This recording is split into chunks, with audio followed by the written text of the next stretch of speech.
sommes dans les Dolomites et j'imagine que quand vous pensez à l'Italie, vous pensez plutôt à la mer, au farniente, aux villes historiques.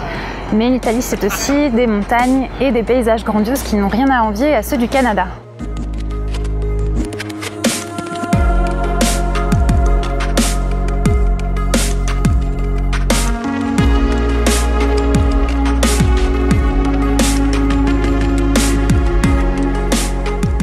On est au lago di Misurina, à quelques kilomètres de Cortina d'Ampezzo, et c'est un petit stop juste à côté de la route, ça vaut le coup de s'y arrêter pour la photo de carte postale.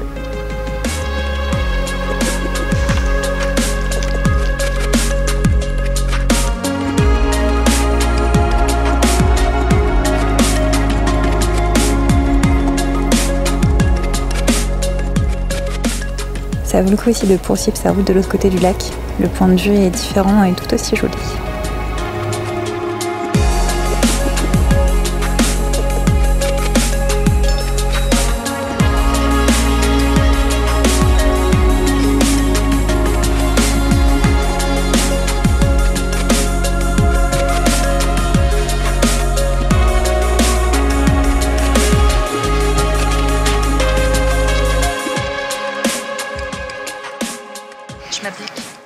Qu'est-ce qu'on mange ce soir, chef?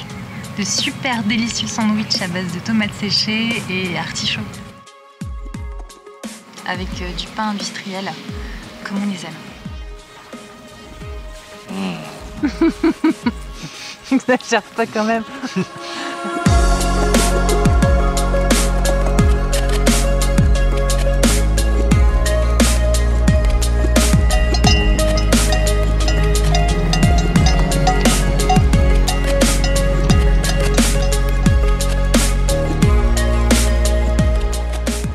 On s'est arrêté à Cortina d'Ampezzo pour déjeuner. Cortina, c'est une des principales villes des Dolomites.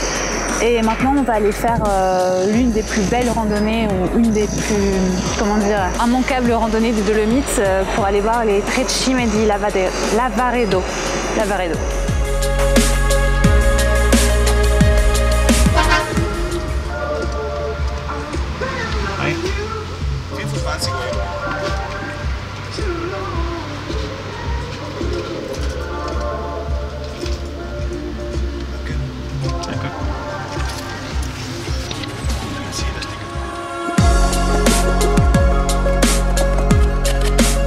On vient d'arriver au refuge qui est le point de départ de la randonnée qui monte au Tre Cime di Lavaredo.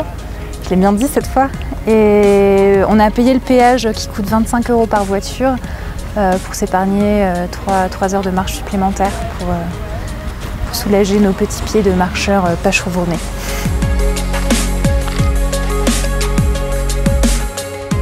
Alors vous apercevez juste derrière moi les Tre Cime. Alors je demande un petit effort d'imagination parce que c'est ce qu'on appelle un fail.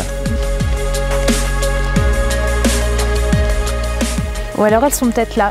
On espère avoir le fin mot de l'histoire dans quelques heures. On va rester là le temps que ça se dégage. On croise les doigts. Et on aurait dû vérifier la météo.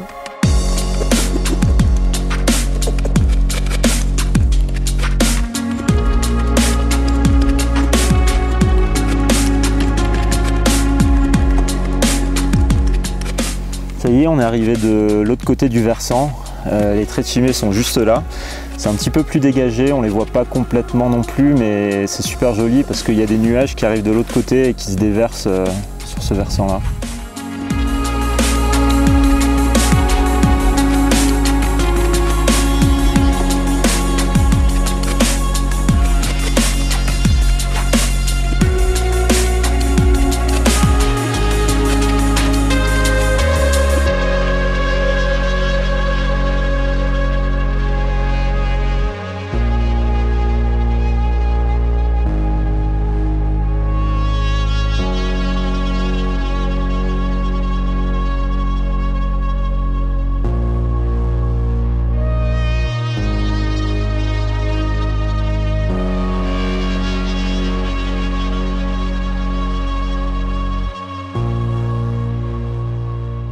Ah, c'est un retour épique, assez atroce. En réalité, la nuit est tombée hyper vite et le brouillard avec. Donc on est trempé et forcément pour retrouver son chemin dans le brouillard, c'était un peu compliqué.